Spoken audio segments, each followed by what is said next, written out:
Bespoke radio for the masses. Headline edition, July 8, 1947. The Army Air Forces has announced that a flying disc has been found and is now in the possession of the Army. If the game is rigged, change the game. Game changer.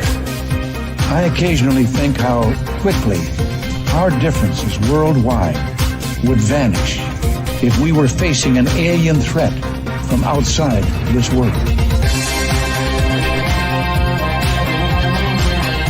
This is Fade to Black with your host, Jimmy Church, on the Game Changer Radio Network.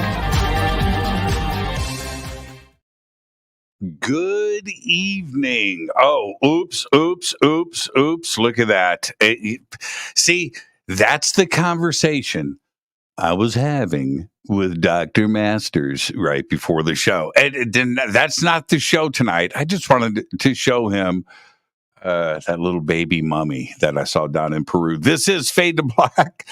I am your host, Jimmy Church. Today is Tuesday, January 30th, 2024. And let's have a great show tonight. I'm always looking forward to learning something. And tonight I am going to do just that. And you are going to learn. You're going to get your education on right along beside me, because tonight it's Dr. Michael P. Masters is with us. We're going to be talking about the possibility that some of the visitors, ET, may be us from the future. So that means time travel, ET, and anthropology all in one show. It doesn't get any better than that. So tonight, Dr. Masters is with us. Tomorrow night, Adam Apollo is here. We're going to be talking about ancient Egypt timelines tomorrow night with Adam. And then Thursday night, Linda Moulton Howe is with us for Earth Files on Fade to Black. But tonight, it's Dr. Michael Masters, and he is a professor of biological anthropology at Montana Technological University in Butte, Montana. His current research program centers on hominin evolutionary anatomy, human variation, archaeology, biomedicine, and investigating the UFO phenomenon. Now, he has written many books on this, including in 2019, he published Identified Flying Objects, a multidisciplinary scientific approach to the UFO phenomenon.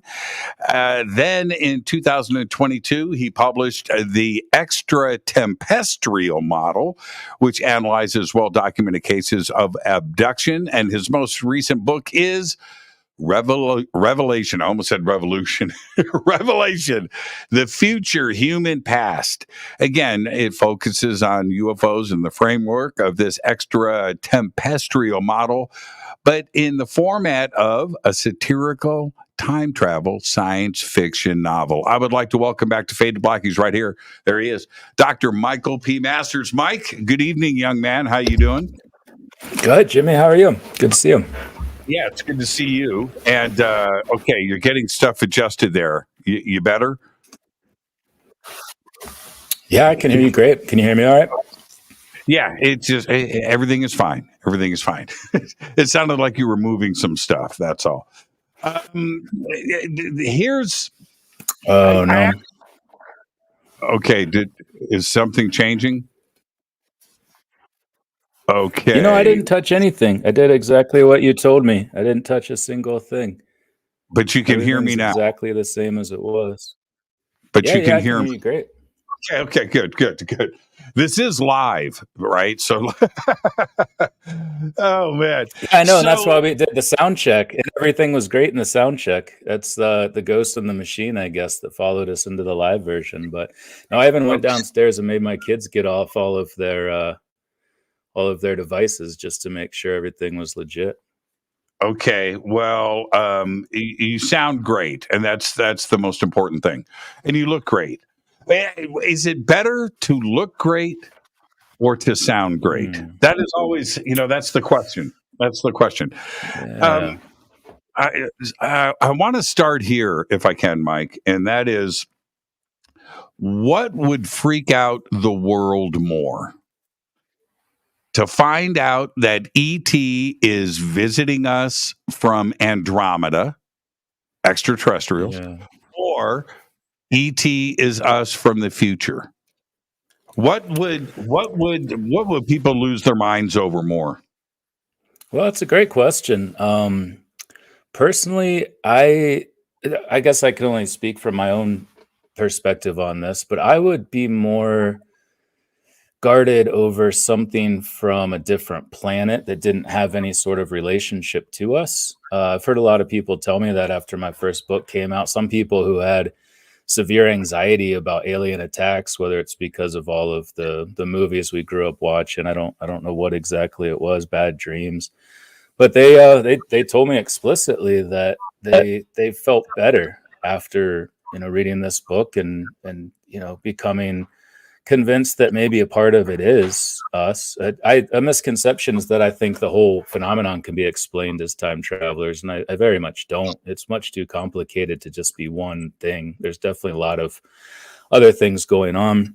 But I had another person. I mentioned his case a little bit in my second book, The Extratempestrial Model, who he was subjected to these anal probes his whole life, and said after reading this work, he was like, you know what, it did make me feel better, because it's more like going to a doctor's visit. It's us, it's our people. I don't really understand their intentions, what's going on, why they're doing it, but I do feel better about it being us carrying out these somewhat horrific and traumatizing things that took place during his childhood. So I don't know, it's a great question, and it probably would matter differently for each person. If they're coming back through time to sort of interject in some way, it could be good, it could be bad. But I think innately entities coming from a different planet who just aren't connected to us in the same way would be more inclined to take our resources, kill us, enslave us, just all the things you do see in those science fiction movies. And there's a flip side to that. Although I hate to say this, but I agree with you. Right? I'd rather not agree. You're allowed to agree with me, Jimmy. We're allowed to agree about things. Maybe not everything, but some things for sure. For sure. But here's the flip side. I think it would be easier for people to understand if it was ET from Andromeda. Right? Mm-hmm. Trying to wrap your head around time traveling humans coming back may be more difficult to understand and comprehend. I get that. Yeah, I've actually seen that a lot. And a lot of people will just have sort of a knee-jerk reaction to it. They'll think, oh, well, that can't be. And it's not necessarily because they've thought through it and have an informed opinion as to why. It's just a lot to think about without starting from the beginning and kind of working through the argument. So it's just like, well, no, that can't be right. I've dealt with that, over the last 5-6 years a lot. And then you'll have people that are like, well, I heard this one physicist once in the 70s say it's impossible, so it must be impossible, and then just brush it aside. But that's not the case. In fact, it's the opposite. The laws of physics, based on a number of studies that I cite in both my first two books, show that there's nothing in the laws of physics that prohibits backward time travel. There's nothing in philosophy. So if it's not prohibited by the laws of the universe, then I think we're eventually going to figure out how to do it. Okay, there's a third scenario before we move on. And the third scenario is if you and I jump on a ship and go to another planet, and we get off the ship and we see a little alien kid in the backyard playing, he's going to run into the house and tell his mom that he just saw aliens. Right? So we are the aliens. Okay? All right. So yeah, so if if we are visiting ourselves from the future, would that still be classified as aliens? Where are we living in the future? Are we living on planet Earth, or have we left Earth and we are living on another planet and returning here? So it's at a third classification. Yeah, and at which point we would be both future human and extraterrestrials. Absolutely. And one of my beta readers pointed that out. I hired PhD level academics to peer review my first book, because it was tailored more towards sort of a scientific community, just to sort of get the idea in front of people. It was written for the layperson as well, but I needed to present it in a way that was scientifically fastidious and would be taken seriously by my peers, considering my obligations as a professor and a researcher. But then in the second book, I had beta readers. I didn't really need PhD level peer reviewers at that point. But one of my beta readers pointed out that exact same thing. He said, well, what if, it's like our own ancestors, where I'm Welsh, almost entirely Welsh. But when people ask me where I'm from, I'll say Montana, depending on where I am, or Ohio, which is where I grew up. But I never say Wales, because I don't associate with my homeland, my ancestral homeland of Wales. And it could be the same thing, where in the future, our descendants go off and start populating all of these other planets throughout the Milky Way. And eventually they say, well, we're from here, we're from here, we're from here. But they still have all of those synapomorphies or homologies, or things that link them to our own evolution on this planet now and throughout the past. But then they may have diverged in different ways based on the environmental conditions of those planets. And then, yeah, like you said, the title that they would have, how they consider their own ancestry, even if it was on Earth, even if we are their ancestors, they might not consider that if they've been on these other planets for long enough. So, yeah, that's a great observation. I think it's certainly important to keep in mind. Yeah, I mean, where are you from? We're from Andromeda. Right. And instead of saying, well, originally, yeah, back in the day, ready to get your mind blown? We're going to go real deep into that past. We're actually from the same planet you are. Yeah. And like you said, people just can't and don't want to wrap their heads around that. They don't want to think about it. I always enjoyed it as a kid. I got Paul Davies' book About Time. I got Igor Novikov's The River of Time. I was reading Black Holes and Time Warps by Kip Thorne in college. I loved it. I loved I always forget what the FCC rules are on these different shows, but just the mind expanding, the challenge of it, to be honest, because it's not intuitive. Like, if you start thinking about what happens when you go into the past, it really does challenge you to think about time and space in very different ways. And I loved that personally, but a lot of people don't. They'll just kind of write it off. I hear that happen still to this day so much, and it makes sense. A lot of people just don't want to have to think hard about things, and that's fine. Have you read? We don't have to spend any time on this, but I'm interested to know. Have you read Kip Thorne's book, The Science of Interstellar? No, but I know he was a consultant on that. That's okay. So, read the book. Okay. And it was so originally when he came out here to California, he gets hooked up on a blind date, right? And his date is an aspiring movie producer. Okay. And this was 30 years ago. And so they start talking and they become friends. And instead of becoming a couple, they become best friends, and they start developing this idea that would turn into Interstellar. And they shopped it. Yeah. They shopped it, and they did this. Steven Spielberg almost did it, and so forth. Anyway, long story short, it was his desire to do a great time travel movie, but have it absolutely based on today's science, so those PhDs, right, those theoretical physicists and everybody else could look at it and go, my kind of movie. Well done. That checks out. Yeah, that checks out. And that's why, so read the book. I've read it many, many, many times, and I go back and consult with it so much because he wanted to make sure that the concepts, not only with black holes and wormholes, but the ramifications, the things that could possibly happen because of this, are all realistically portrayed like they were in Interstellar, which made the movie, in a weird way, it was very sad. It was very frightening. There were some moments in the movie But it's part of what time travel is. One experience, one life is altered while you're out doing your thing for a few minutes, but meanwhile, everything that you knew and loved has died, right? Yeah.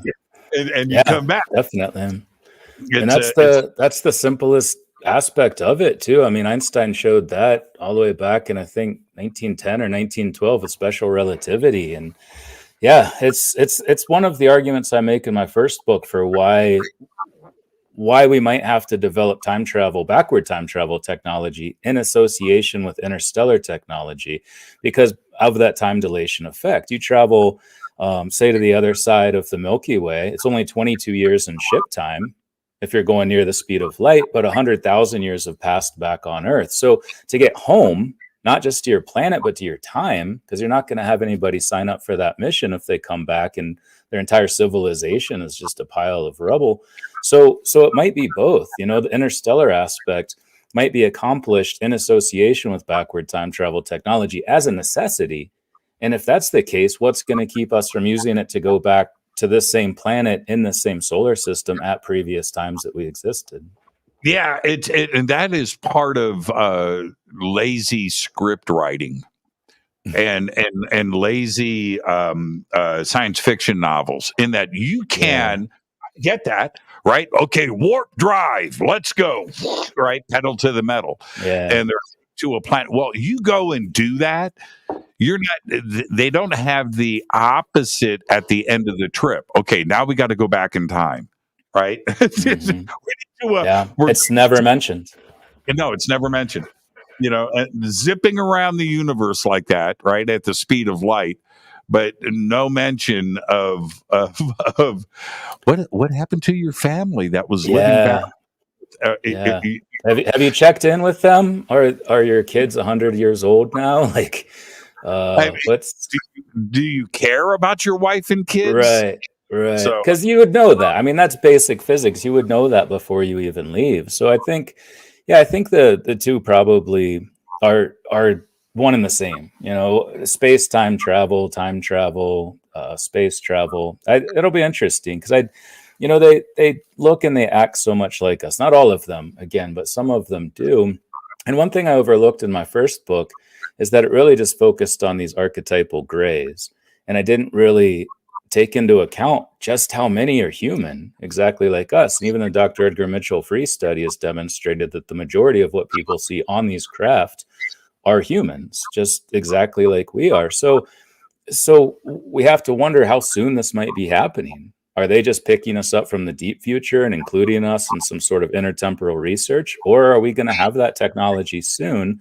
And if we do have these reverse engineering programs, like Grush has said recently, and all of us in the community have said for decades, then if these are time machines, we already have it. We have time travel at any point that they can reach from the future. It already exists at whatever time they can go back to into the deep past. But when we start doing it, when we start being the ones that go back into our own past and have the relative hairlessness and the big heads and the small faces and the insane technology and the godlike magical abilities, it might not be that far off, to be honest. And it almost seems like if these are time travelers and this disclosure process we're moving toward, my friend Hussein Ali Agrama, anthropology professor at University of Chicago, calls it a super singularity, technological singularity, where we would then have access to all technological information of the future that we could use in whatever capacity we wanted to in visiting our own past. So it's almost like disclosure, if these are time machines and if these are our future humans, could be much more than just like, what are they? But we would have access to everything that we go on to create throughout the deep future as well. Okay, so I can go in one of 50 directions right now.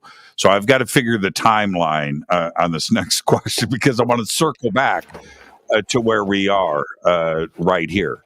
But this, when you describe, and I understand this because I have seen things that have been strange, and DNA, chemistry is chemistry. Elements are elements. Atoms are atoms. Particles are particles. That's it. They're only going to combine so many different ways.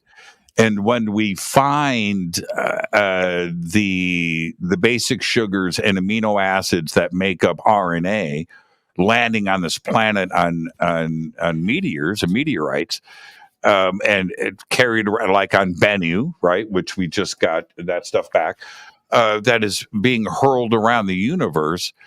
Could it be, as an anthropologist, do you ask yourself that maybe DNA and RNA are universal? Maybe this bipedal setup is a universal thing that just works. And maybe ET would be very similar to us and have no association to Earth, but DNA is just DNA.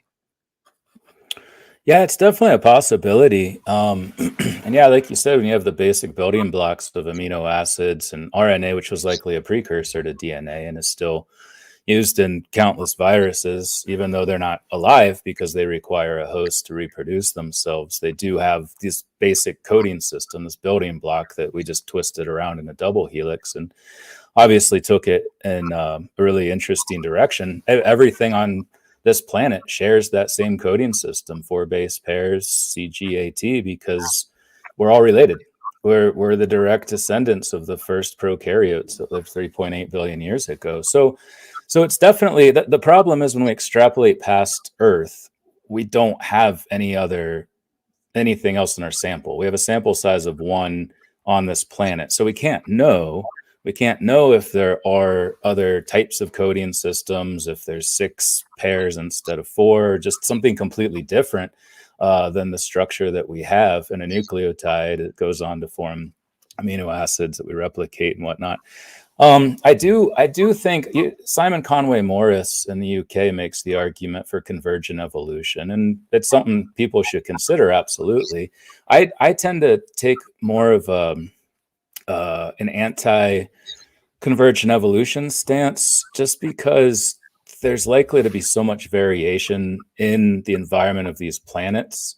With the distance from their sun, the size of the planets is important. I did a study in 2014 looking at all of the exoplanets that have been found as part of the Kepler mission, and only about 2 to 3% of them were the same size or smaller than Earth. And because we suffer from all of these problems with bipedalism, back pain, neck pain, sore hips, varicose veins, hemorrhoids, choking, there's this long list of what Bruce Latimer, former director of the Cleveland Museum of Natural History, called the perils of being bipedal. We suffer from all of those, and we're the only upright walking mammal on this planet. I'll say that again. We're the only upright walking, habitually bipedal mammal on this planet, and we suffer from all these problems. And I redid this study in 2022 with new data from NASA's exploration of exoplanets, and the number didn't change much. It went up to 4%. So if we have all these problems on what is a very small planet, and 96% of the other planets, at least the ones that we've identified, and it's well over 5,000, are larger than Earth, and it seems to indicate that upright walking probably wouldn't be something that would be convergent in all of these different super Earths. But it's also a numbers game. So yeah, I agree with you, but it's a numbers game. So yeah, 4% of 50 billion Earth-like planets is a frigging big number. That's not a small number. And that's just in the Milky Way.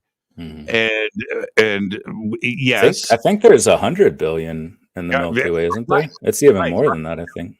That's I could be wrong. No, you're not wrong. In that the number it continues to grow, and the reason for that is we have between 5,000 and 10,000 exoplanets right now that are over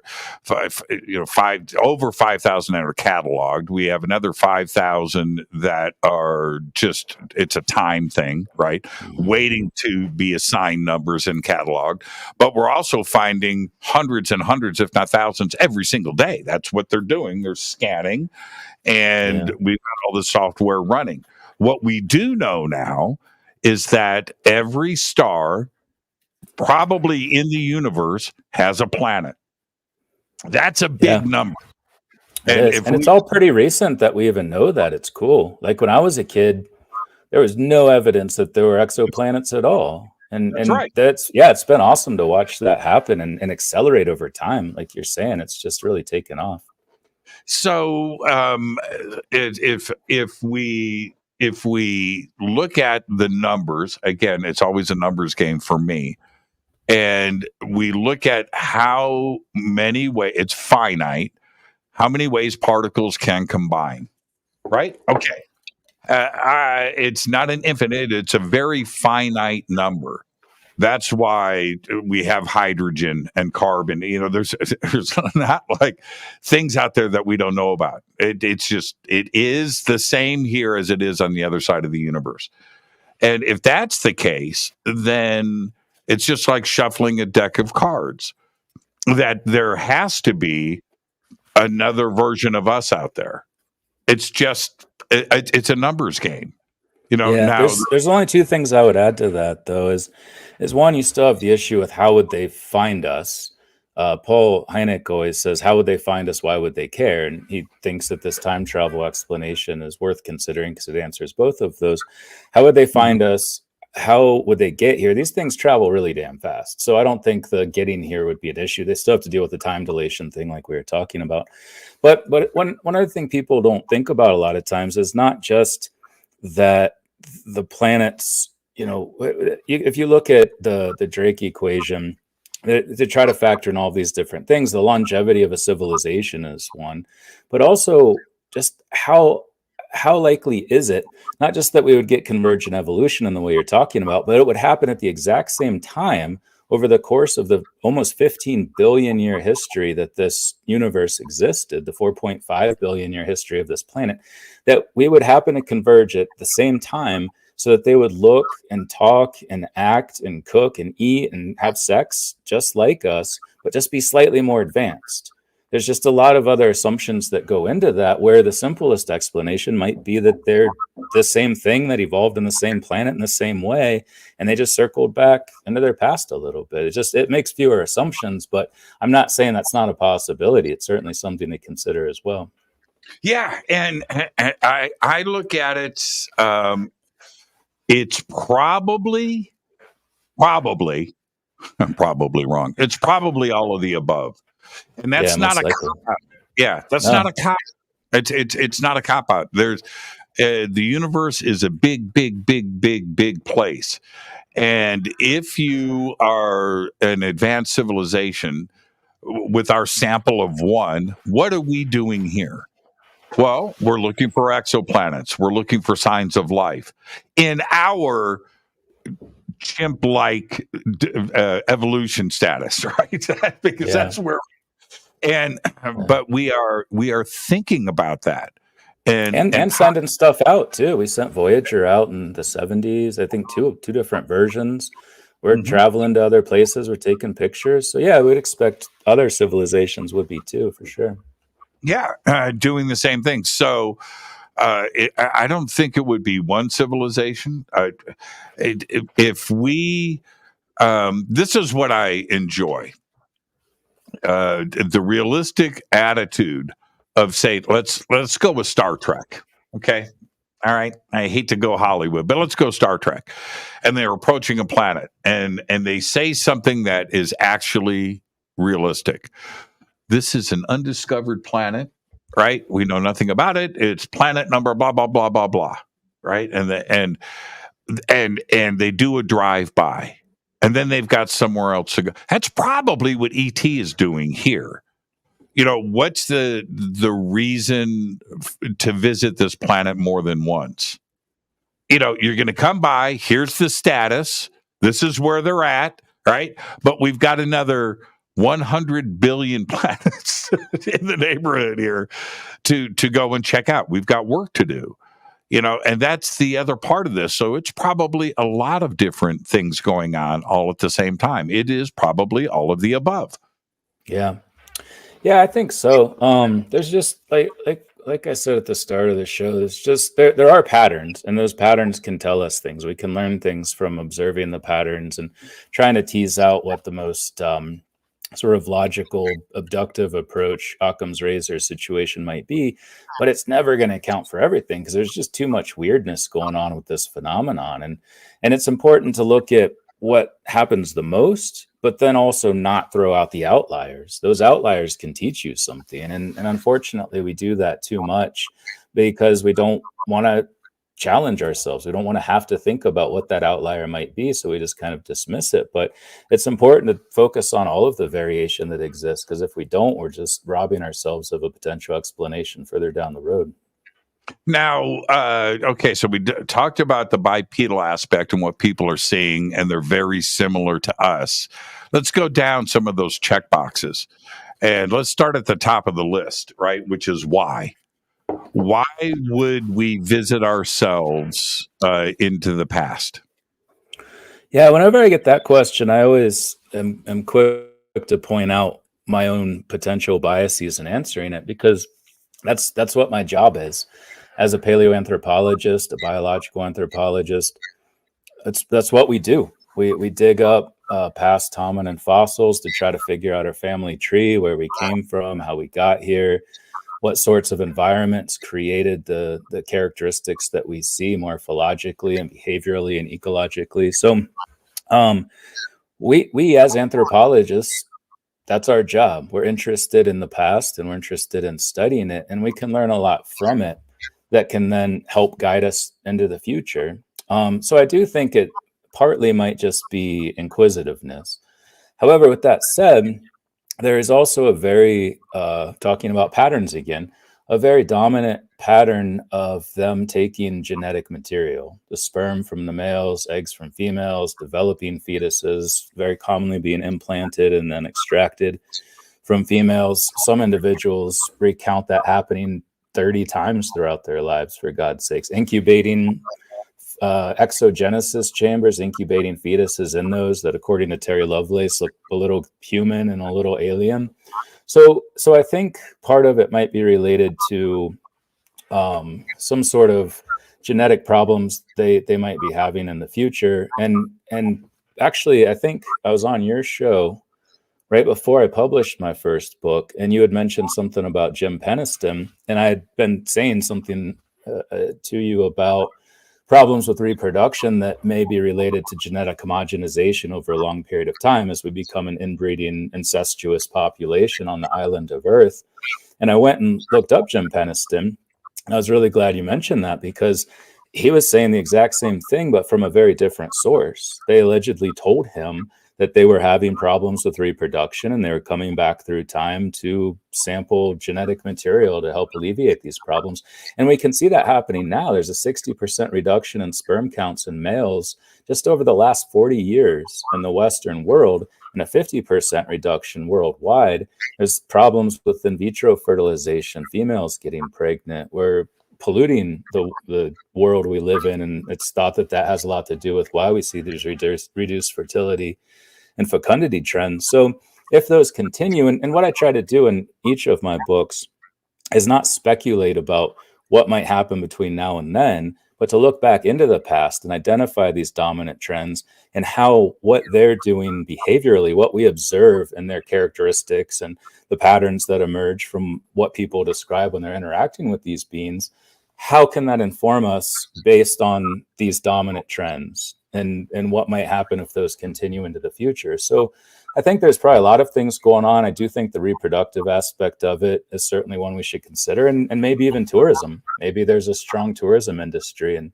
the future, because that is currently the biggest, I guess, subset of tourism is looking at and visiting ancient sites. You were just in Peru. You're talking about how cool that is, and the Inca civilization, Machu Picchu, the Olmec, the Toltec, the Aztecs, and the Teotihuacan Valley. Obviously, the pyramids of Giza, all everywhere throughout the Indus Valley and the Yangtze River in China. There's just so many cool places that are almost preserved in time. And we spend a lot of money to go visit these places. But if we could actually go back to when those civilizations existed and just maybe observe them. I doubt they're allowed to interact. We don't see hordes of tourists with their big cameras getting out and stomping around in various places now. But the Foo Fighters, maybe that was one of the last big wars in human history, and it's of interest to people. It's certainly of interest to people now. So I guess it's a long-winded answer to your question, but I think there's probably potentially, if they are future humans, a lot of different reasons why. Well, why wouldn't you? Right? If I you would, could, I would love that. in a second, right? So yeah, in the future, right? You go to your travel agency, right? You're online. Well, so where would you like to go? Hey, man. Well, I got to tell you, man. 2023 was the year. Yeah, it was so good. So, but that would make a lot of sense. Now, but you just mentioned. So let's stay right here for a second. Going around the world and seeing stuff that doesn't make any sense is confusing to me. And putting that, the ancient alien theory and applying that in Eric von Daniken, that also checks off a lot of boxes, right? It solves a lot of things. But could it also be that if we're visiting ourselves now, why wouldn't we visit ourselves then too as well? And could that be the trade of technology that we constantly refer to? Yeah, I think so. And if it does reach the point, like my friend Dr. Hussein Ali Agrama, I just love saying his name. It's such a fun name to say. If he's talking about where we get to this point where we have all of the information, it's not about us trying to figure out how this machine flies or whether it's a time machine. Is it a spaceship? What's powering it? Is it some sort of 0 point thing? They can teach us and tell us, and we suddenly have access to all of that information. And I think the way we would use it would be very similar. And I think we would probably, I think we would explore. I think we would ask questions. We would know things, and maybe it helps explain why people like Whitley Strieber and Terry Lovelace saw sort of the archetypal grays, the short grays that almost seem like robots or droids of some sort, the tall mantis-like ones that seem to be in control of the situation, and then entirely normal humans in military garb working with them. Maybe that's what's coming. Maybe that's the post-disclosure aspect. If they are from all these different times where we just got to that point, it's like, hey, let's all do this together. And we go back and we check things out that we're interested in. So maybe the why question you're asking expands to each of these different times and the ambassadors from those different times where we have different questions we're asking. I know I would have different questions than somebody 10,000 years from my future, but we could all work together to be less overt and to keep from really interjecting ourselves into this past at a time where people have no idea what's going on or who we are or when we're coming from. It's there's a new documentary out about Werner Herzog, who is that guy's awesome, just amazing. And so he goes. This is what was a very small part of the documentary, but it's fascinating how it applies to us right now. So he goes to set off and make this feature film about an explorer in Peru that takes a ship and gets it over a mountain from one body of water to another, right? Okay, so, but his idea, and this is the fascinating part about this, and it's so worth going. And this was true, right? Like this actually happened. So the idea was to get the original. They took the ship apart. And piece by piece, that's how it was done historically. Okay. But he comes up with this idea: what if they get all of the tribes in the jungle to use ancient winches and ropes and levers and pull with ancient technology and pull this ship over the mountain? So that's the idea behind the film. That's his pitch. So he goes down, he gets the ship is 300 tons. Okay. Note that it's 300 tons. They get this ramp, dirt ramp up on the mountainside. And man, the engineering behind this and all of I'm talking about 1,000 ropes that are this big around, right? All tied to the ship, these winches and all of the hundreds and hundreds and hundreds of men, as tribal, right? Pulling on this ship. All right. 300 tons. It doesn't move an inch. And it's only that sucks. Now, let's flip back to something like Sacsayhuaman in Peru or Baalbek in Lebanon, where you're looking at a 2,000 ton, not 300 tons, right? The unfinished obelisk in Aswan, where the massive ton, and they did move this stuff, right? They did. Go to Sacsayhuaman and you look at these stones that are as big as a house, and so somehow, and Werner couldn't do it. Well, it's important to point out too, and as you were talking about that, I was thinking like that he tasked tribes that had no experience with these things or hadn't done it because they hadn't built these things previously. Whereas these people, say 3,000, 4,000 years ago, had been developing technology. They had engineers for doing these things. So it kind of makes sense that if somebody came to me and said, move that ship over there, even if I had access to all of these resources like ropes and hundreds of people, I would have no idea how to do it, like in an engineering capacity. But I don't know, like it's hard because a lot of things do seem anomalous. A lot of things seem almost impossible. And that's one that's definitely an example of something that proved to be impossible, because that's probably why they took the damn boat apart in the first place, I guess, is they were like, this ain't gonna work. Somebody got some sore backs and they were like, nah, let's just take it apart. Well, as an anthropologist, and you look at the historical perspective, where we are now technically, right? We would like to think that we are the smartest we've ever been today. We may not, but you look into the deep past, and somehow this stuff did get done. Where we have such difficulty. There's a scene in the documentary I'm just talking about off camera. Werner's got a couple of bulldozers assisting, right? Mm-hmm. But massive bulldozers. No, not even with that, right? To help these guys, but they didn't have bulldozers in ancient Egypt. They didn't have bulldozers in Peru. But what they do have is the oral traditions of information coming from heaven and from gods and from angels. And I don't think that that's too far off the mark. And maybe those were the time travelers that you're referring to. Somehow they figured stuff out. Yeah, and I mean that could be extraterrestrials too, for sure. Because if they're advanced enough to come here and interact with us, it's anybody's guess.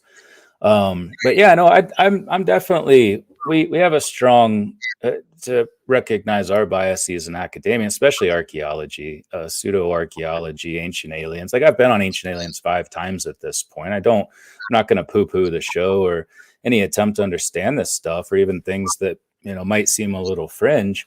But from what my experience, I used to teach archaeology and I've investigated a lot of different places. They could be made by the people of those times. It's hard for us to fathom that, but they were much more advanced than we give them credit for in most cases. Yes. But everything is taught. And this is where, for me, this is where I start to get a little bit confused.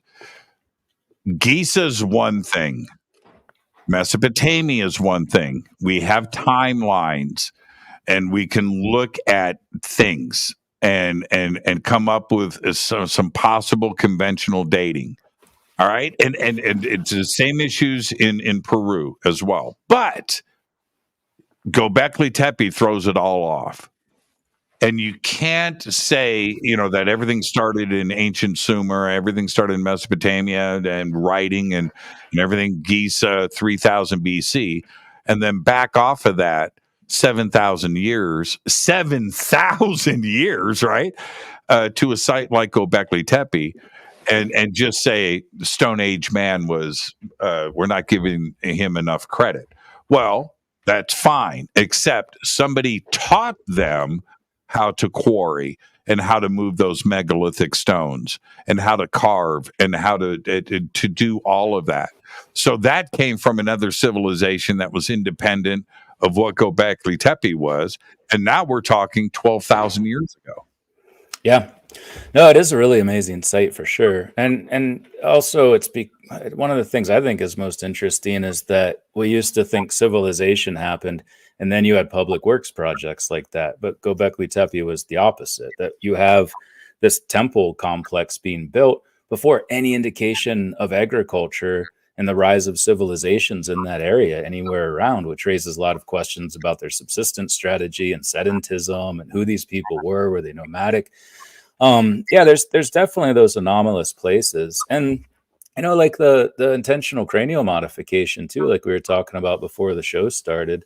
Where did that come from? And why does it exist in all of these different civilizations going back almost 45,000 years independently? They started doing the same torturous thing to their infant skulls. Like, why would you do that? And why is it that the final form after that infant cranial boarding looks a lot like these big-headed, small-faced aliens? So information exchange, like you're saying, is absolutely something that's part of this. We don't have to say, well, the aliens built this, but we should absolutely be asking questions about why are they doing these things when they're doing it in these places that are, at that time, up until about 7,000 or 8,000 years ago, very separate. They were independently inventing these same practices and procedures. And yeah, there seemingly was some sort of contact throughout the ages. It'd really be cool to know exactly what was conveyed when and what sort of effects it had that still exist today in the form of artifacts and features and practices like cranial boarding. What happened to you, Mike?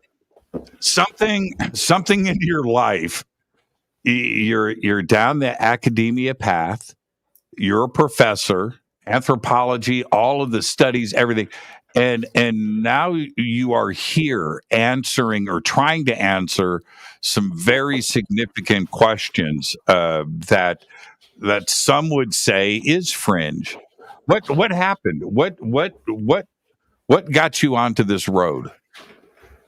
Well, there's a couple of things. I had an experience when I was about 8 or 9 years old that sent me down this path, which had a number of twists and turns, as it turns out.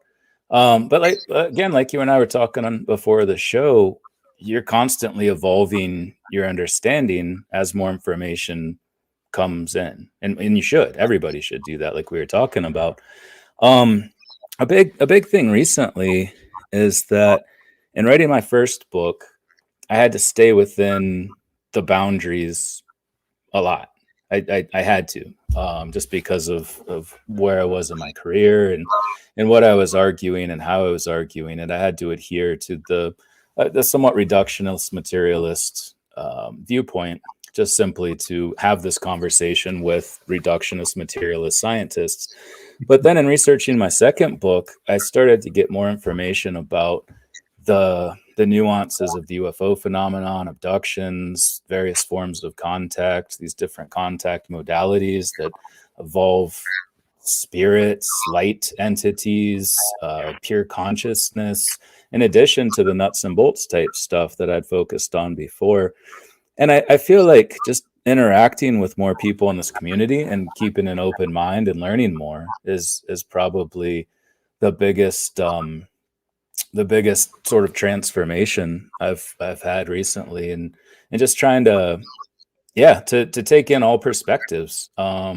Whether I agree with them or not, they should all be considered. And something that we disagree with now, when more information and more evidence presents itself, might be something that seems obvious later. So, it's that Carl Sagan quote, "Keep an open mind, but not so open your brain falls out." I think we all benefit from that. Why did science why did science get so close-minded? In that, if it was bad enough with Galileo and Copernicus, right? It was bad. It was bad. Those guys went through a really rough time, but they had an open mind, right? And you look at Isaac Newton. Isaac Newton looked at all. He was a religious guy. He was a philosopher. He a mathematician, of course, and his work on gravity and physics and everything else. But he studied everything. He looked at all of the angles. Today, you're not allowed to do that. You're not allowed to ask questions. Why? How did we get here? Shouldn't we do the opposite, like you're suggesting? Yeah, and there was even a more recent pivot point too. A book I would highly recommend by Dr. Jeffrey Kripal is called "Authors of the Impossible," which looks at Frederick Meyer and the Society for Psychical Research in the mid and late 1800s. Alfred Russel Wallace, one of the co-founders of the theory of evolution by means of natural selection, was a part of this group. They were doing scientific studies into seances and mediumship and telepathy. And it was, somewhat fringe, but it was also more accepted. It's almost like the pendulum swung really far in this direction. And then, unfortunately, in the early 1900s and obviously throughout World War II, swung in a very different direction.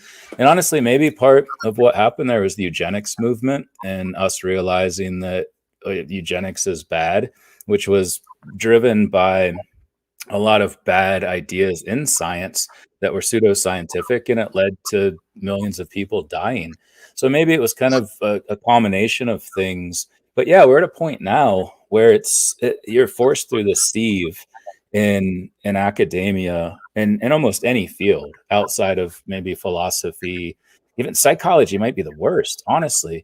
Most of the psychologists I've met, when you try to talk about UFOs, telepathy, mediumship, trance mediumship, they just shut down. They're like, oh, hell no. No, we've got the brain figured out. Whatever you're talking about is nonsense. They get like really pissy about it. Drives me crazy.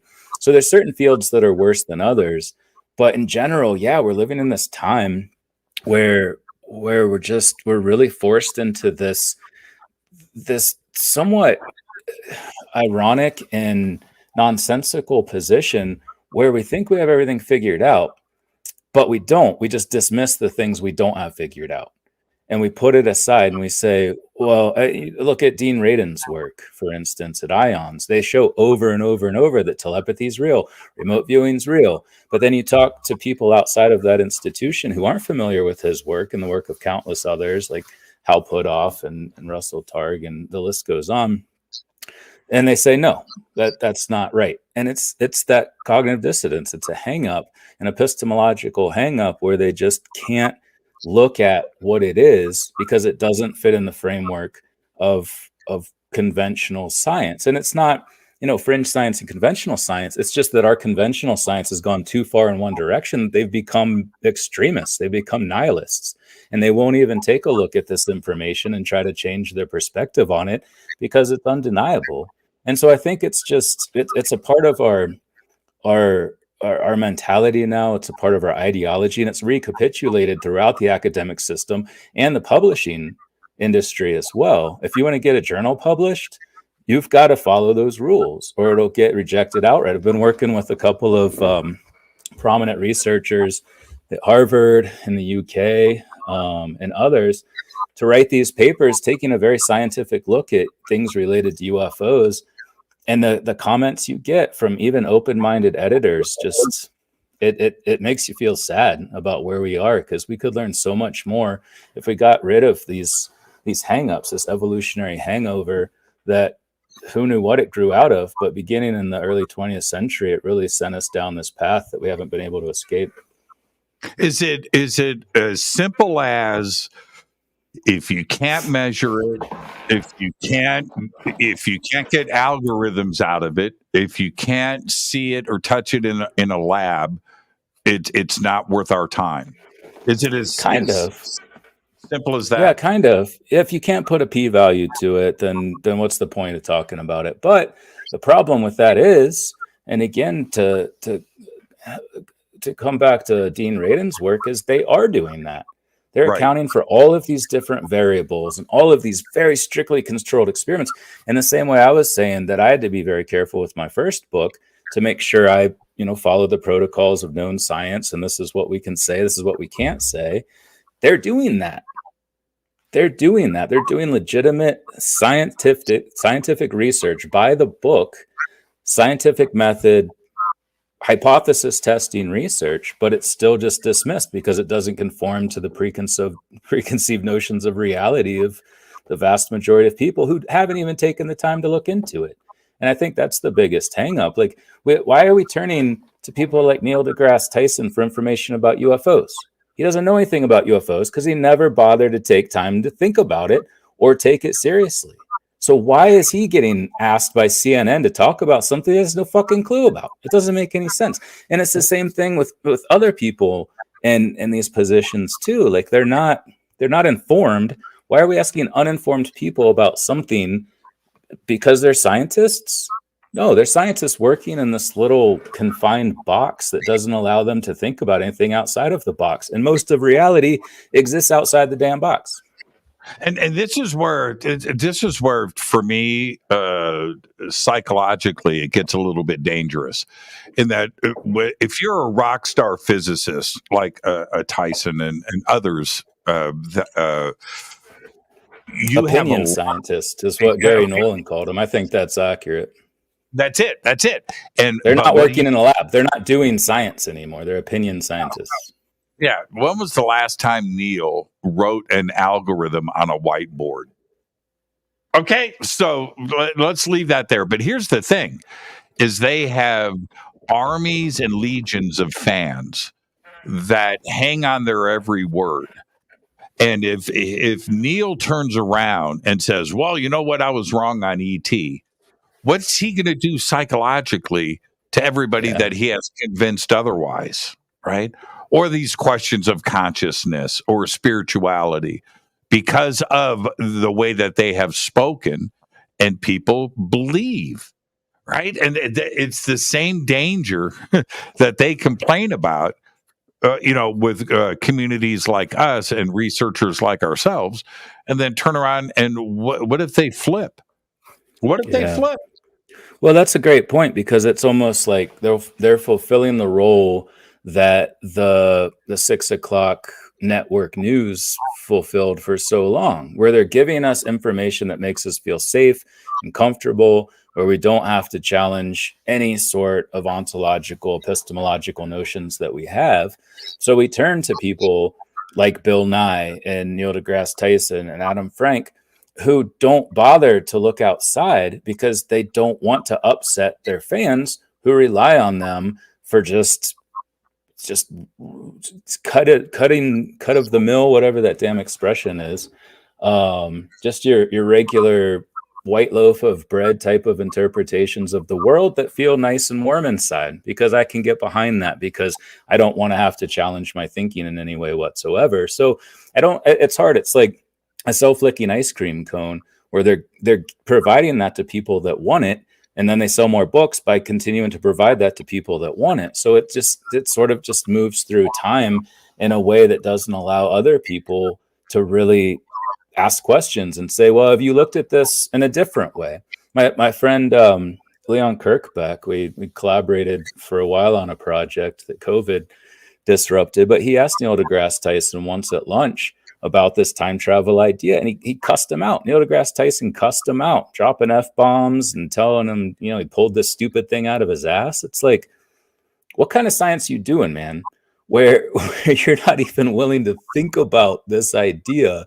You just rain down this slew of profanity on this person trying to get your informed scientific opinion about it. He asked Avi Loeb the same question, and about whether these could be time traveling future humans, and he gave a really informed scientific response.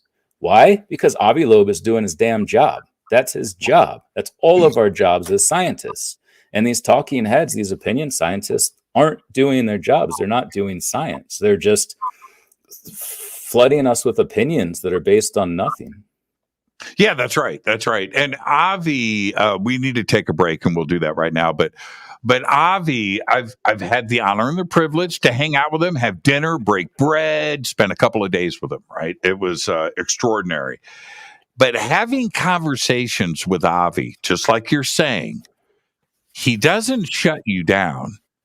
He stops and thinks before he answers. You can see it. You can see the wheels turning.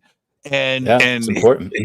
Yeah, his book. He's a true scientist. That's what we're all supposed to do. Man, he applies thought, and I really and his book Extraterrestrial on Oumuamua, the way that he presents his facts, where and he makes the argument over and over again. The people that want to say that Oumuamua was a rock, right? Was natural, haven't looked at the data. I looked at the data. I looked at the data a lot. And the data tells me this, where somebody like Neil deGrasse or whatever, I know we feel it sounds like we're picking on him. There's a lot of them. Yeah. And I do love the man. I respect the man. I use some of his work in my class because he makes good points about science and what science is. But you can take that too far. You can become a nihilist extremist, and then you're not doing your job anymore. So yeah, nothing against him personally, but his perception of his job, I feel, is flawed.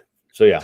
I'm glad we got that out there, because we're not picking on him as a person, but he's definitely the most vocal critic of anything related to anything that doesn't fit nicely into this box.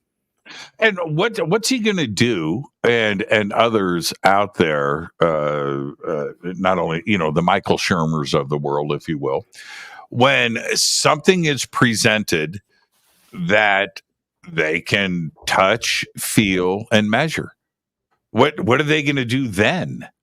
If you've jumped into the deep end of the pool for so long with this, with your blinders on, and then you have to deal with this. There was a press release, Michael, that came out last month, and it was interesting. So the there's a Professional Astronomer Association. I forget what it's called. And the president of the group did this press release, and the press release said this, I'm paraphrasing. He said, "We need to get protocols in place right now for how to deal mentally with seeing something you can't explain on the far side of the universe.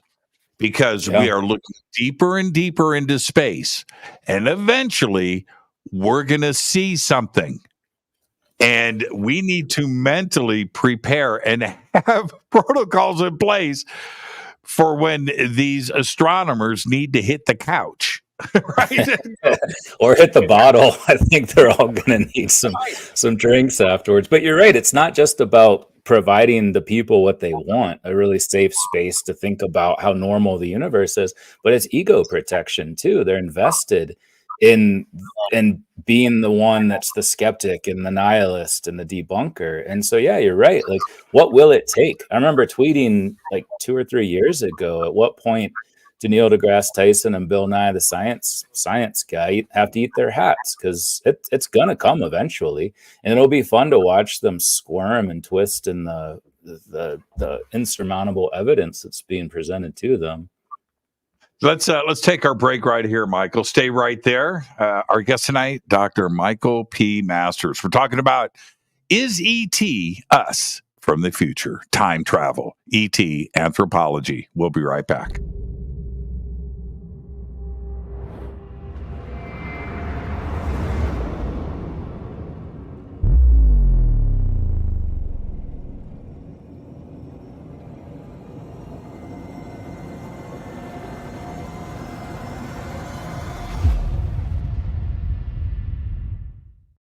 Subscribe to our YouTube channel to get your alerts and access to over 2,000 videos. Click that subscribe button right now.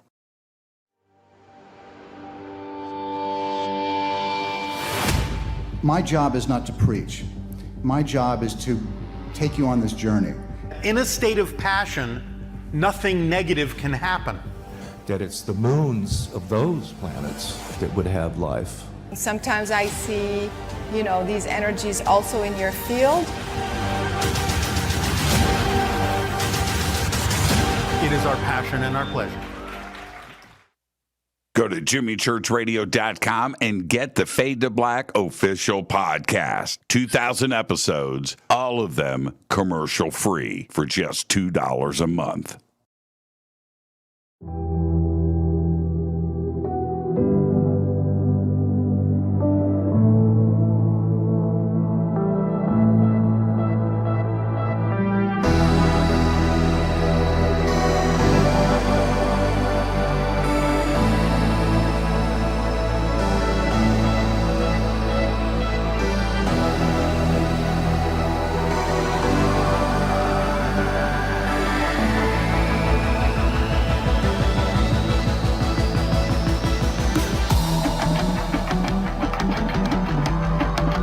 This is Jimmy Church. Please visit and explore Egypt this October 3rd through the 14th, 2024 with Billy, Elizabeth, myself, and very special guest, Matt LaCroix. It's simple to do. Just go to forbiddenknowledge.com and click on upcoming tours, or click on the link below. We'll see you there. Watch Into the Vortex on Gaia TV. It's Fade to Black for the screen. Simple to do. Go to Gaia.com, search Jimmy Church, or click on the link below.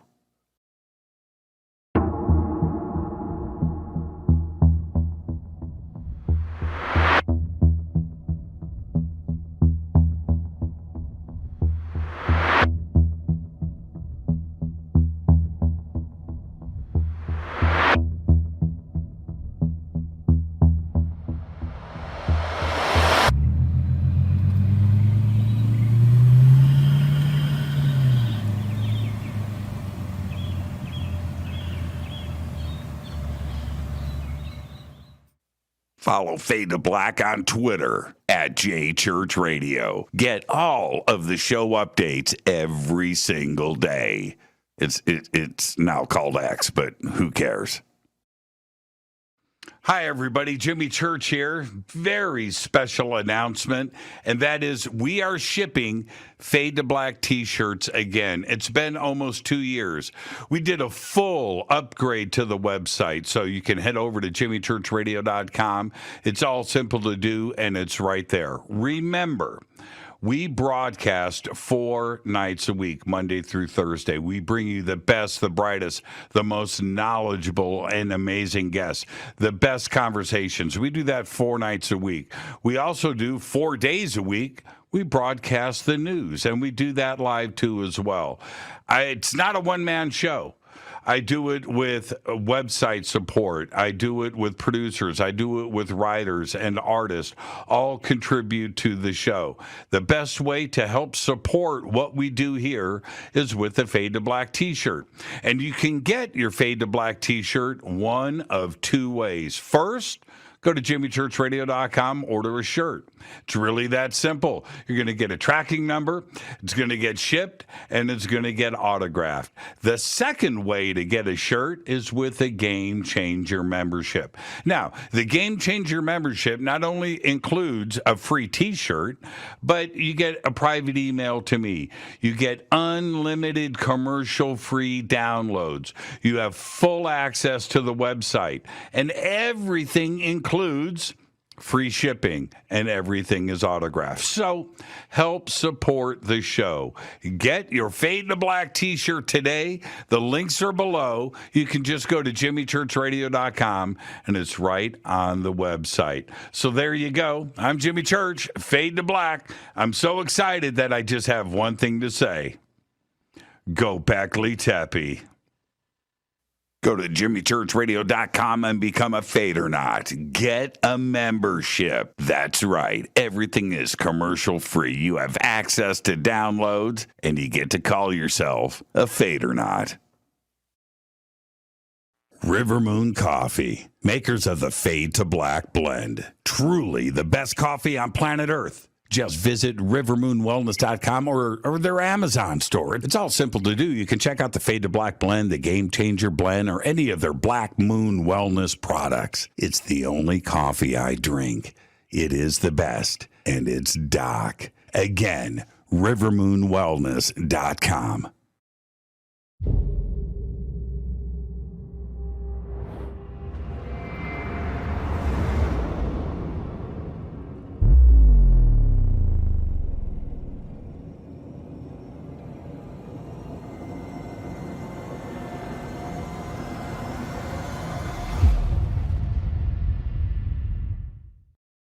All right. Welcome back, Fade to Black. I am your host, Jimmy Church. Our guest tonight, Dr. Michael Masters, is with us. We're discussing time travel, ET, anthropology, and I just wanted to mention really quick, get a Game Changer membership. Do it now. Click on the link below, get a Game Changer membership, and you will get River Moon Coffee. And there it is right there, whole bean. So good. It is the best. This is... Every day I start off with a shot of espresso and River Moon coffee right here, made from River Moon coffee. All right, my picture is right there. Oh, there it is. It's right there. Okay. All right. Let's get straight back to it. Michael, consciousness. Okay. We're going to discuss two things really quick. Number one, if we go with conventional timelines, sun being 4.5 billion years old, our star system, our solar system, 4.5 billion years old, Earth, 4.5 billion years old, we've had about maybe 2.5 billion years of pretty good living here, right? Oxygen and things, right? Before that, I like oxygen. Yeah, it's a good thing. But if we look, it's just like a billion years. That's a lot of years. How many, as an anthropologist, is it possible to have several rise and falls of civilizations in the past? I mean, it's definitely possible, and you'll hear about the Silurian hypothesis and that there could have been advanced civilizations. But to be honest, I mean, this is kind of my main job, is studying the past and how we got to be the way we are over long periods of time. That includes being very simple first. The Stone Age, the hunter-gatherer society that we were a part of, was 99.9% of human history. So to think that there could just be an offshoot that came out of this, from stone tools to spaceships to going underground and building spaceships underground, it's one part of the crypto-terrestrial hypothesis I can't quite wrap my head around. But we know that it took people settling down, building big things together. And importantly, what happened is that agriculture allowed some people to not have to be involved in agriculture, because there was enough of a surplus that you could have craftspeople and scientists and engineers. And then that's really when we started to break away and to be able to do the things that require that time. If we had to spend 8 hours in the field tending to crops or milking cows, at what point do you go sit down at a desk and start, writing equations or looking up at the stars? So it really took having civilization arise, and there's rampant evidence for the way this happened and the fact that it only really happened beginning about 10,000 years ago. We didn't have any indications of agriculture before. They leave massive scars on the earth. We see features, we see ziggurats, we see pyramids. So yeah, I'm not a big fan of the whole breakaway civilization idea. There's no archaeological evidence for it, and we would see, if anything got to be that big, we would see it. It's always possible that there was something a long time ago, but I personally don't subscribe to that. It would take a lot of evidence for me to subscribe to it, is all I'm saying, and we just don't have that right now.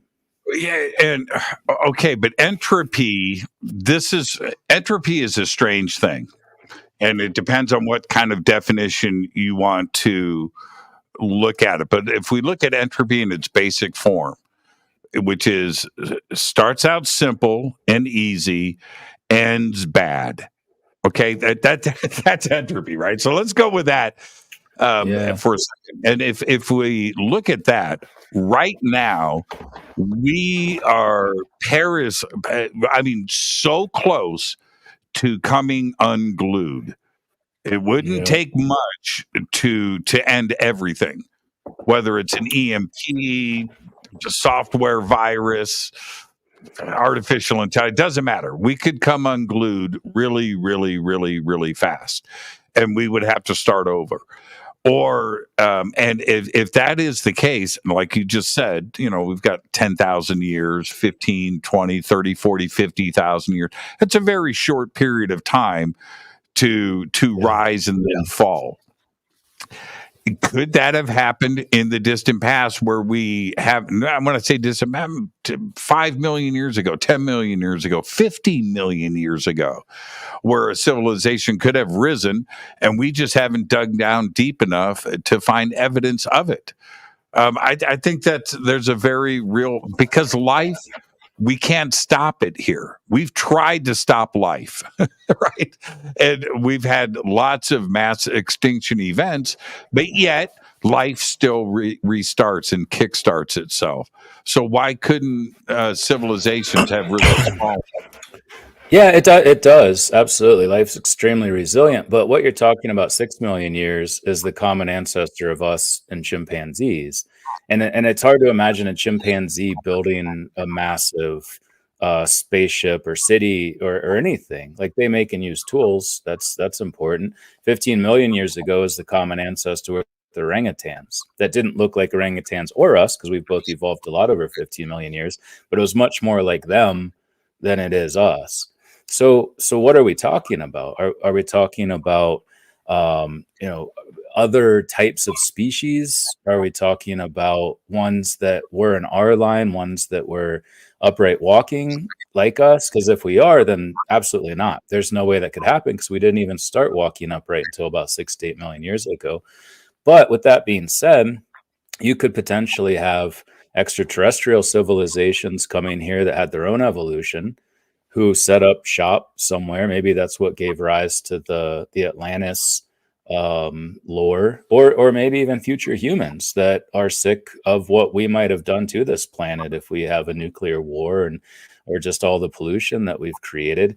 Maybe they say, hey, let's go back to a time 50,000 years ago, 1 million years ago, if they can reach it. I personally don't think their time machines can go back that far, but if they could reach it, why not set up shop on a nice little island somewhere where you're protected from everything and everybody, until which time their ancestors, start to evolve to the point that we have ships, and then we could sail to that island and discover them. And this is all speculation, but there are ways it could happen where we have advanced civilizations, but they would still have to go through that line of accelerating evolution in their culture and their physiological form to get to that point. But they could leap back over. They could leap back over us now into our deep past and exist there. But that doesn't mean they started there. That's where I have an issue with this idea, because it doesn't make sense logically, and there's nothing in the fossil record or the archaeological record to support it. Yeah, it's but we're discovering. I would not be surprised that if I'll point out though that nothing surprises me anymore either, Jimmy. So if you told me that did happen, I'd be like, if there's evidence for it, I'm not surprised that there is, because nothing surprises me anymore either, my friend. Exactly. Because we visit ourselves from the future, right? They arrive here, and we start, having a conversation, and they go, "Well, actually, we're not from here. We're from 300 million years ago." Right? Just some crazy. What? You mean you're not us? No. Well, yeah, we are. We're similar, but no, we're from the distant past. We're from we're from another civilization. We're not part of your modern version of yourselves. That would not shock me. That it just No, wouldn't. me either. No, that was actually a big part of this last book I wrote, Revelation: The Future Human Past, is explaining Atlantis. It's a fictional book, but it's still rooted in this theory and in what we can know in a grounded scientific perspective. So it takes all of the information from the first two books and just wraps it into a kind of sex, drugs, and UFOs type of storyline.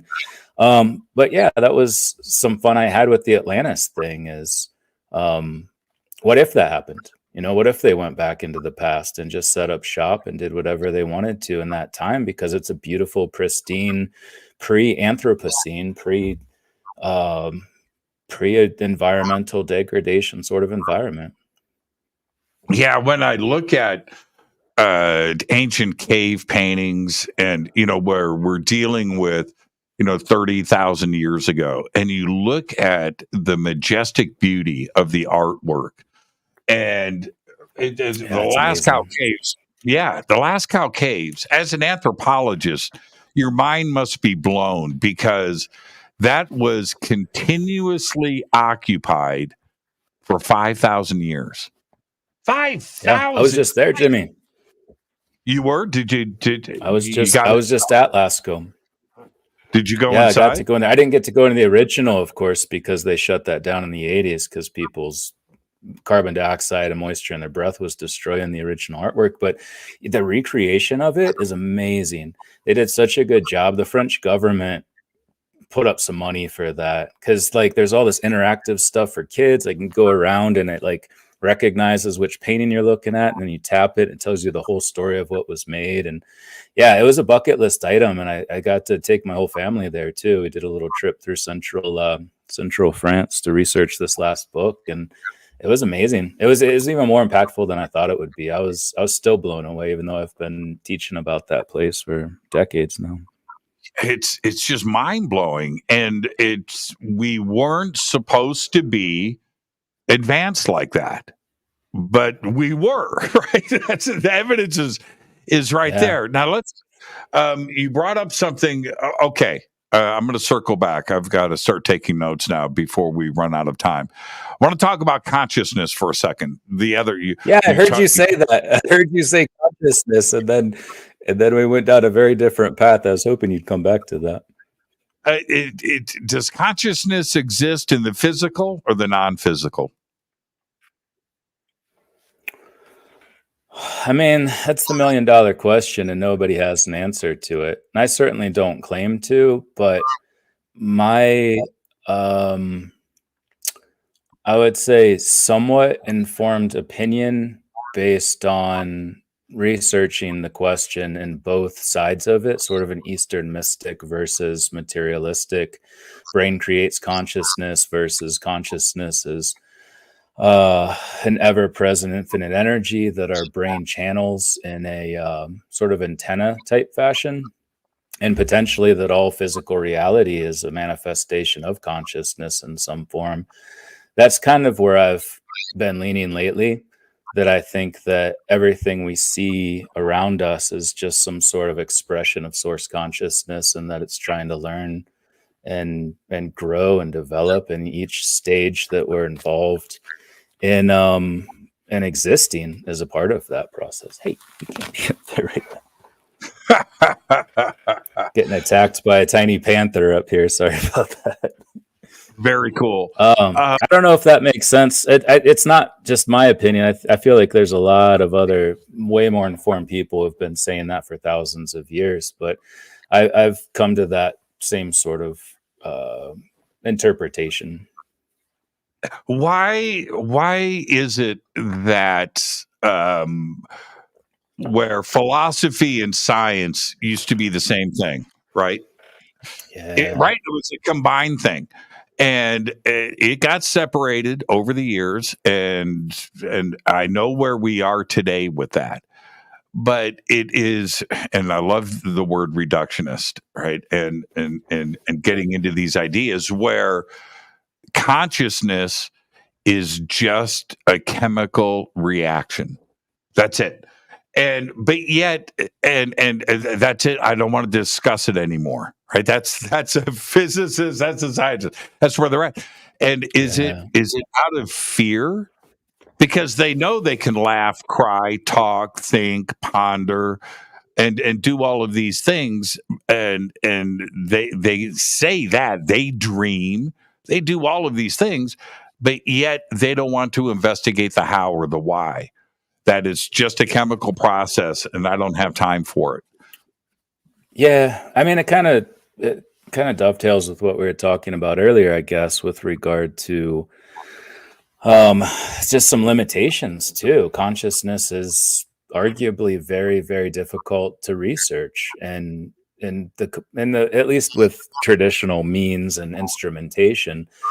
That doesn't mean it doesn't exist in some way that we don't yet have the capacity to understand it. And I think that's probably the case. How do you design an experiment to study source consciousness when we can't even look possibly at the level at which that happens? Possibly 0-point energy, light in some form as a means of transmission or communication source for consciousness. It's just, how do you even design that study? So I think, yeah, it's partly that we maybe separate it into these categories.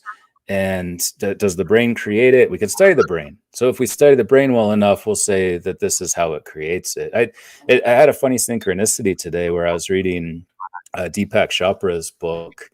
I forget what the name of it was. His most popular book, though, I guess. And then I started it this morning on my way to work. So I have about a 20-minute drive to campus. And when I get to campus, I open my email, and the first email is from Deepak Chopra. And I was like, well, that's kind of funny. And he was sending this a part of a email chain. And he was sending this article about pseudoscience and the study of consciousness. And I think it was Richard Feynman, maybe, who's working on a theory of how the brain on a quantum level sort of constructs consciousness, but still that sort of materialistic view, whereas his sort of aligns with that, but more that the entire entity is conscious, and all of the cells and all of the energy that moves among the cells in the body and down to the quantum level is actually an aspect that's tied into consciousness. It's not just in the brain. So there's a lot of conversations being had by people that know way more about it than I do, and it's fun to follow those. But I don't know, maybe it's one of those things we just can't yet understand. And importantly, maybe is the thing that's at the root of everything. We know time is an emergent phenomenon. We don't know what's fundamental that time emerges from, but I would be willing to bet that both time and space are somehow rooted in whatever that source infinite energy is that we call consciousness. I got that same email today. Yeah. Isn't that a fun email thread, Jimmy? Isn't that so fun? I got it at 8:20 a.m. I'm looking at it. It's right here. It's right here. And yeah. Did you read the article, though? Did you read that article? I started. I'm going to. But isn't that it was funny? Pretty interesting. Yeah, isn't that funny? Is it? Yeah. It's pretty much the only person I haven't blocked from that email chain that came through, and it happened to be the same day that I started his audiobook. So yeah, when it's a fun one. When that chain takes off running, I do it. God. No, I do everything I can to just. But I hang in there, dude. I hang in there. I hang in there. I hang in there. So. Yeah, exactly. But here's the other part of this. When we discuss the ideas of anthropology, the deep past, and consciousness, and how we got here, how is it possible that we can argue and think of the macro and ask questions about the macro and the distant parts of space, and then turn around and just say, it's just all nature, it's all luck, And I don't look at it that way. It's very, very strange how your cat just walked across your shoulder, right? Does your cat contemplate or ponder the significance of the universe or death? He does. Yeah, he does actually. It's very weird. And they're empathetic. Like there's been multiple times, we've only had this kitten for a few months, but there's been multiple times that me and or separately my wife have been having like a bad day or dealing with something, and he'll come up and just put his head like right here and start purring, almost like Reiki, a kind of kitty Reiki in a way, I guess. And I think our dogs are the same way. Animals, just even wild animals, will sometimes approach us at different times in various ways. And I do think that kind of gets at the root of this pan-consciousness, universal energy thing that permeates all of the universe, and potentially the universe is somehow constructed out of, or at least in some way related. But yeah, you're right. And then you take that and compare it to the way that we understand a lot of things more locally, and there seems to be a disconnect there. I definitely agree with that. Yeah, your cat's going, oh man, I understand special. I understand general relativity. You guys just on that level, no, but intuitively, I think they have a much deeper sense of conscious reality than we do. I don't know. I'm pretty sure animals are precognitive too. They seem to know things right before they happen in a lot of ways, at least intuitive. Yeah. Animals, maybe not an inbred chihuahua or something. Is that an example of entanglement? And before you answer, let's back this up for a second. You mentioned the aspect of agriculture. Let's back up to that point in human history, which probably, if it didn't happen, you and I are not talking right now. That's a fact. No, and that is the domestication of wheat. Now, at that point in our evolution, if you were out on the savannah thinking about math instead of, you would probably get eaten. You would die. So how is it that at that point in human history that an individual sat down and told his wife, look, I'm going to go kill an elk in a second. But right now, but first, I got to solve the hard problem of consciousness. Right. I mean, how is that possible for a Stone Age man to come up with the idea of domesticating wheat? Where does that come from, unless it is channeled or entangled, or us from the future isn't showing up going, okay, now check this out. I don't understand where does this come from in an evolutionary chain? Yeah, no, it's funny you mentioned that. I actually do know the answer to that question, because I took an 800 level class at Ohio State called The Origins of Agriculture with one of the top specialists in this field, worked in Yemen. And what the main theory that makes a lot of sense is that people were collecting the wild wheat, barley, most of these grains that originate in the Fertile Crescent between the Tigris and Euphrates, modern day Iraq and Palestine and Yemen. And what they were doing is they were bringing them back to their hut so they could eat them, and then they would thrash them and separate the wheat from the chaff. But as they were bringing them back, they started to notice that it grew along the path as the wheat was falling out. And then they started to notice that the biggest ones that they brought back, because they overlooked a lot of the smaller ones, and this happened with maize, corn as well, the smaller ones, and started to notice the bigger ones were growing closer to their huts, their homes, where they had their sedentary camps.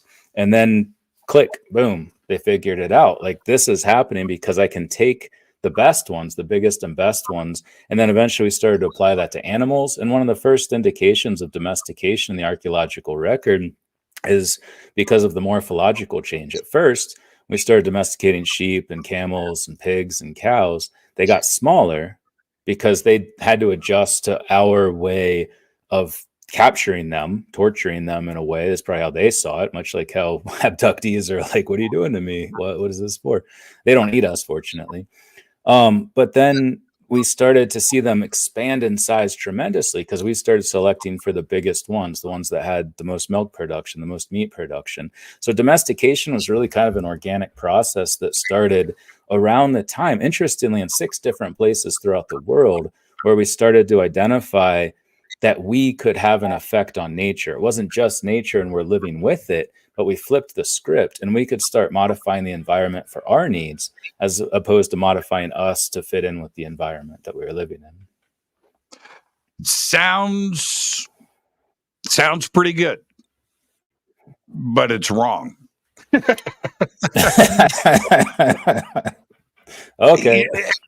Well, that's almost an Occam's razor, a very simple way of looking at it, and I understand that it answers a lot of questions. Oh, I should before you go on, I should mention that it's one of 2 main theories.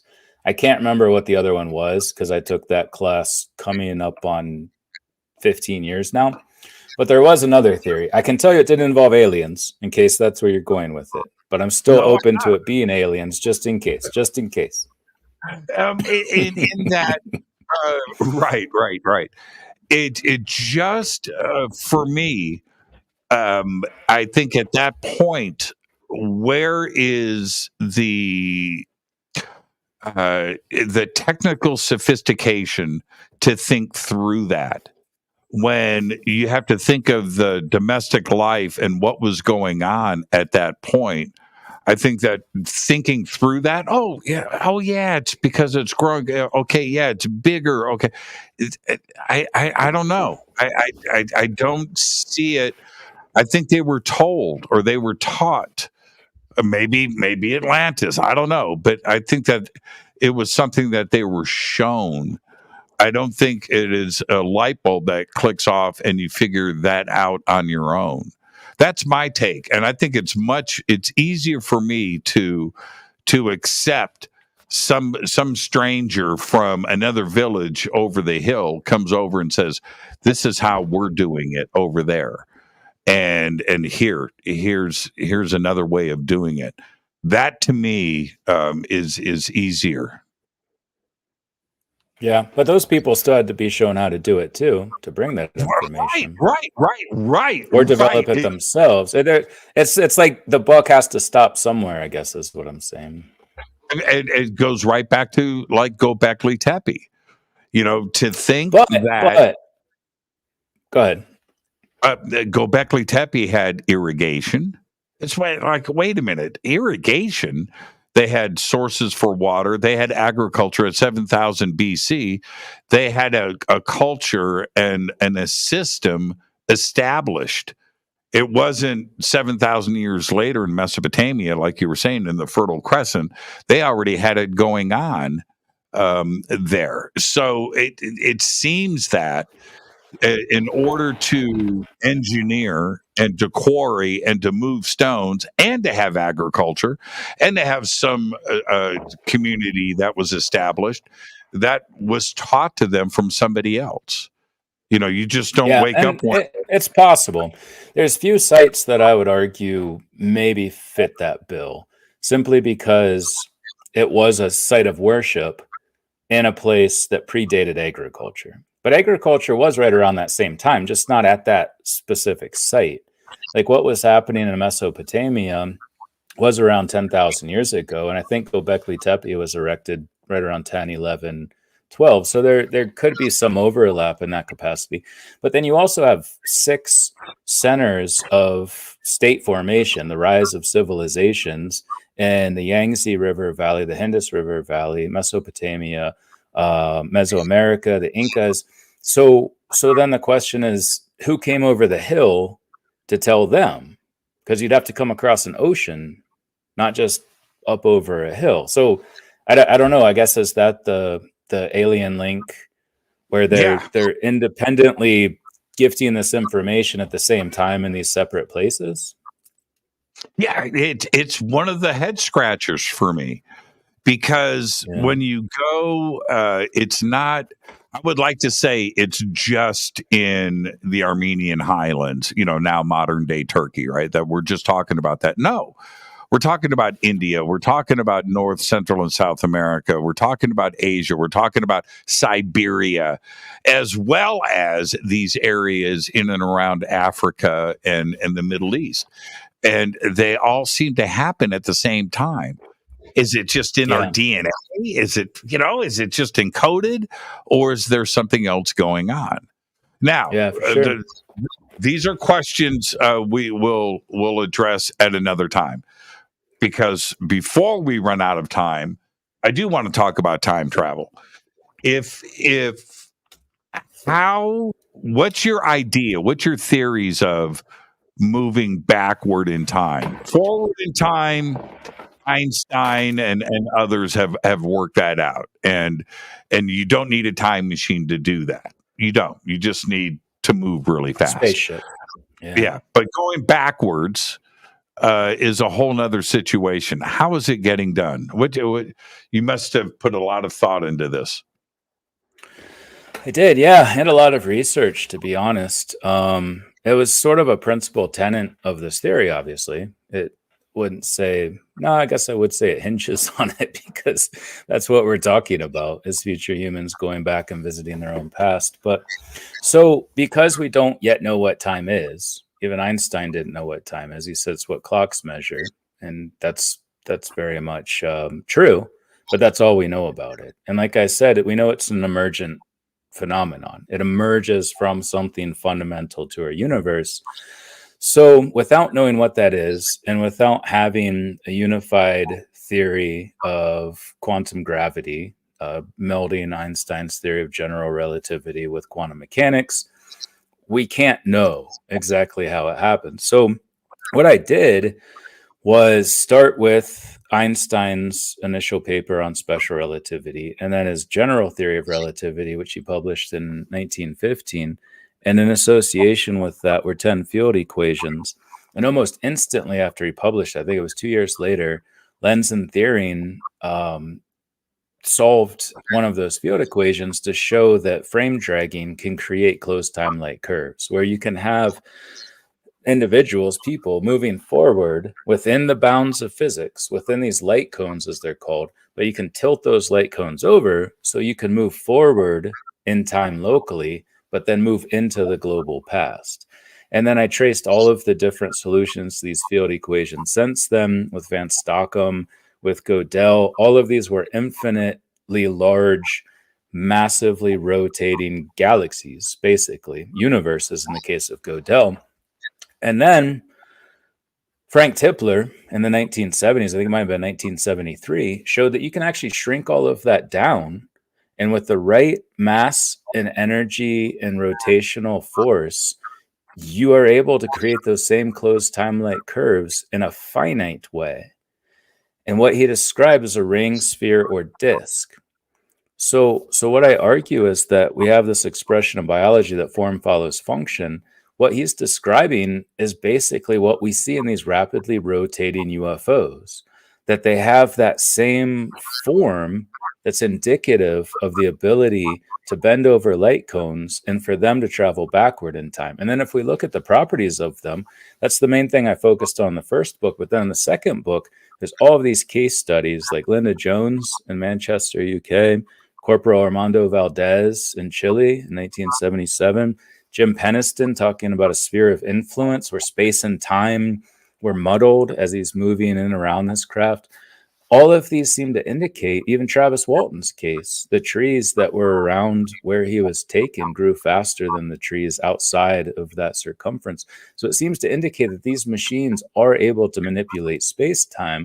What Hal Puthoff talked about is manipulating the space-time metric in order to change the rate and the flow of time in and around them. So I don't think it's just the craft is doing it, but there's this whole bubble around it that's manipulating space-time. And something that was pointed out to me by someone that claims to be a member of the intelligence community, who made sure that I knew what he was talking about. He said this to me, and I was like, yeah, okay, that's cool.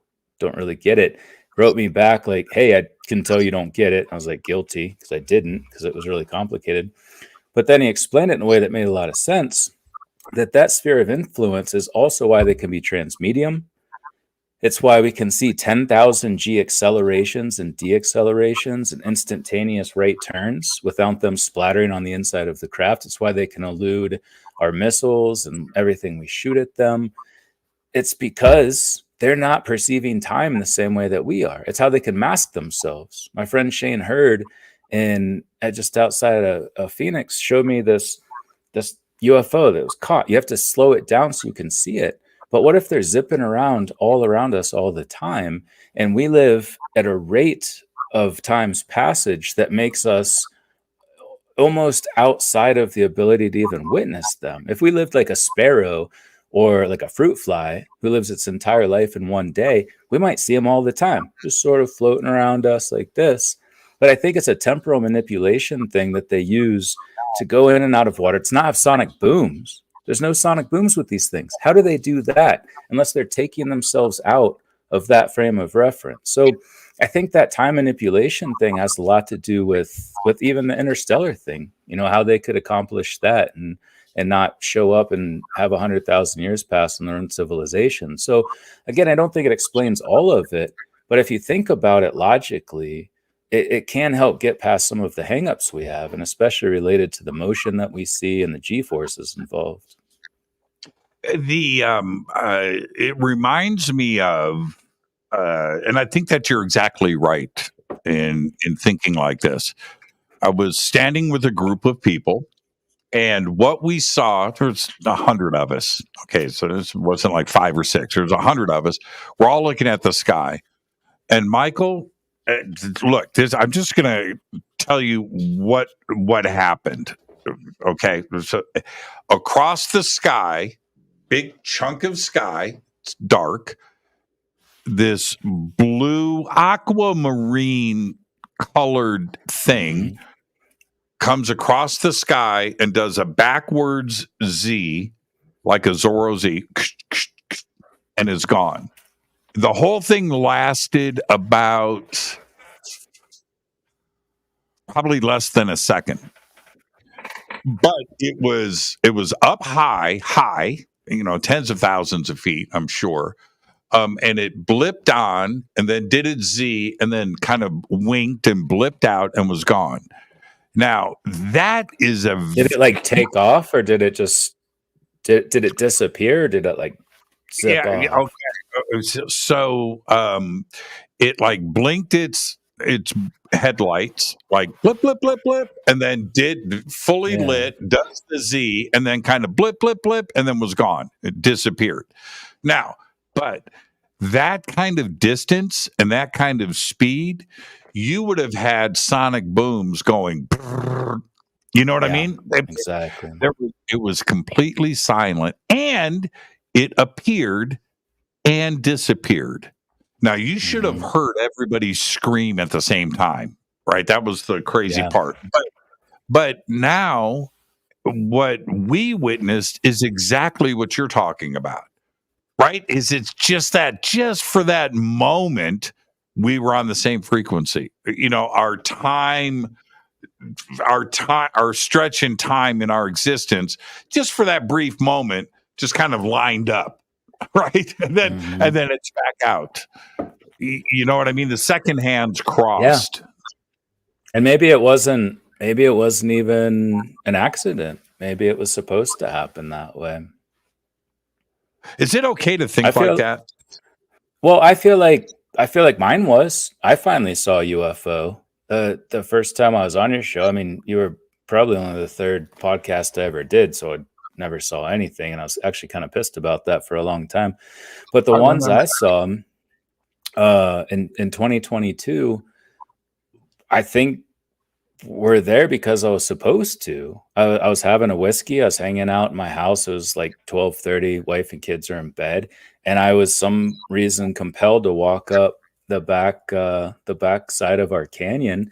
And I walked up a little bit, and there's 5 bright aquamarine blue lights, just as you described them, equally spaced, sitting right above this big mountain range that exists just to the east of Butte, Montana, called the East Ridge, with a giant Virgin Mary statue, by the way, that's 3 feet shorter than the Statue of Liberty. Side note. But all 5 of them were equally spaced, and I just stood there like, that's not normal. Those aren't usually there. And one by one, they went shoo, shoo, toward the southeast, just took off at tremendous speed. No sonic boom. It only lasted maybe a minute and a half. And I just kind of walked inside like, whoa, like my brain told me it was Starlink. Like I did the UFO apathy thing. I was like, oh, Starlink. I'm shaking my wife. Like I just saw Starlink. It's amazing. It's not like what I thought it would be. Because it's not, Starlink isn't right on the horizon, and they don't just sit stationary and then do that. I eventually looked up a bunch of videos of Starlink, and it looked nothing like that. But yeah, no, it's crazy. It was the same sort of thing. They didn't make the Z. It was like a hovering, but the same color you described, no sonic boom. In your circle, the academic circle, I'm saying, is it becoming more acceptable to have these conversations? I mean, would you go into school the next day and go, so check this out, last night, 5 aquamarine, With who, though? With who is the question? Would I go tell my students that the next day, or would I talk to my colleagues about it? Or colleagues, like who? Your colleagues. Colleagues, yeah. Students, no. Yeah, I don't talk to my students about this stuff. Actually, that's not true. The thing we were talking about with the super Earths and the small Earths and the statistical analysis I did in 2014 and 2022, that's highly relevant to our conversation about bipedalism and the perils of being bipedal. So last semester was the first time I talked about that specifically. And I've been asked to teach an honors class about my research. I've gotten actually just last year before I went on sabbatical, I got a research and scholarship award. And my entire research program was UFOs. So they gave me the award for UFOs. They support me. Like most conferences are paid for and stuff, but they'll still give me a per diem and kind of be like, this is good. We support you. They're very supportive. And yeah, there's actually one colleague of mine who really wants to get involved in this. He's a very prominent professor in communications and ethics who feels compelled to do this. I had a person reach out to me from Washington State who wants to get involved. Just there's a lot of discussions happening now that weren't possible before, even 6 years ago, 5 years ago, the last time we talked. There's been a tremendous amount of change. And so, yeah, I'm very open. My life is an open book. Like the things I described to you, I had a communication with these others that took place also in 2022. It was a weird year, as it turns out. But I've talked about that openly with my colleagues. I gave a talk in New York City about what happened in that particular interaction. Talked to George Knapp about it on Coast to Coast literally the next day. To a large audience. So yeah, I'm very open about what's going on, because I think we all need to be. Like I dedicated my second book to the brave women and men who talk about their abduction experiences, like what happens to them inside these craft. It must be tremendously difficult to talk about. So I'd be a hypocrite if I thanked them for talking about what happens to them and not tell people what happens to me, which is a very recent thing. I never had any sort of anomalous interaction or UFO sighting until 2022. But when it started happening big time. So yeah, I feel like I need to be open and honest about all of that. There's chatter. This will be our last question. And again, thank you. Just a great show. And I can't wait for our next conversation. I feel like we've left so much on the table tonight. Yeah, but it's fun chatting with you, my friend. There's just speaking of chat, there's some chatter going around right now in the scientific community. There's been some mainstream media reporting on this, that there's about to be a reveal from the James Webb Space Telescope that they have found something out there. And what this is specifically, is it a technosignature? Is it biological? But that this is like evident. It's about to happen. There's a couple of different planets that have been referred to, and in this chatter, Mike, some are saying it's not that planet, it's this one. We're talking about at a semi-official level. That group is no, it's this planet that is. Do you expect something like that to be revealed, to come from the scientific community first, or is it possible that a state actor, the White House, could step in between, like the movie Contact? Oh, that's a great question. Like, I'd heard about that chatter. I heard about, and it's funny too to think that they're probably worse at keeping leaks from happening than even the DoD is. But yeah, I've heard about a lot of that stuff, and it's really interesting. And it almost feels like, to go back to what we were talking about earlier, like sort of what my friend Darren King calls neurolinguistic programming. He didn't make up the word or anything, but he's applying it to this, where we're all supposed to get used to these ideas. And maybe this is another part of that, where we're supposed to be like, oh, wait, there could be life out there. But that's a really interesting question about how the government might deal with it or relate to. And I think it depends on what they found. If they found some biosignatures, I don't think the DoD would care. If they found civilizations, yeah, they might get involved in that and maybe mediate how it happens. And it doesn't seem though like a lot of what's happening right now is very much patterned. They had the balloons that they were shooting down for a while. Are they UFOs? They're calling them UFOs, but they weren't. But some of them might have been. But they told us one was a Chinese spy balloon, but one maybe actually was a UFO. Probably not, because they're not going to let us shoot them down. Maybe, I don't know. But all of these things seem to be happening in this sort of patterned, leading way. And maybe this is part of it, but also maybe it's one of the most amazing discoveries we've had in a long time. And just because of our biases in studying the UFO phenomenon, we're trying to usurp it. I'm calling myself out here because this is maybe what I'm doing right now, is usurp it and bring it into our realm. Like, well, wait, would they shut this down? Are we allowed to know about this yet? Should we know about this yet? What will it mean for society? Is everybody going to freak out and start buying toilet paper and hordes? I don't know, but that'll be really interesting to see what happens. It'll be interesting to see what it is to start with. Like, any sort of indication of life on other planets gets us outside of the sample size of one. Even if they're not upright walking anything, if they're just microbes, we no longer have a sample size of one. And I think that would be amazing. Yeah. And that's the other fascinating part about this is here we are, looking at TRAPPIST-1 or, looking at these exoplanets that are at great distances away. And what we have a hard time understanding is that we are looking at them in the distant past. And if if ET is 1,000 light years away and is looking at us with a telescope, they're looking at 1000 AD, right? They're not looking at, we assume, right, that they're seeing us in the now. They are not.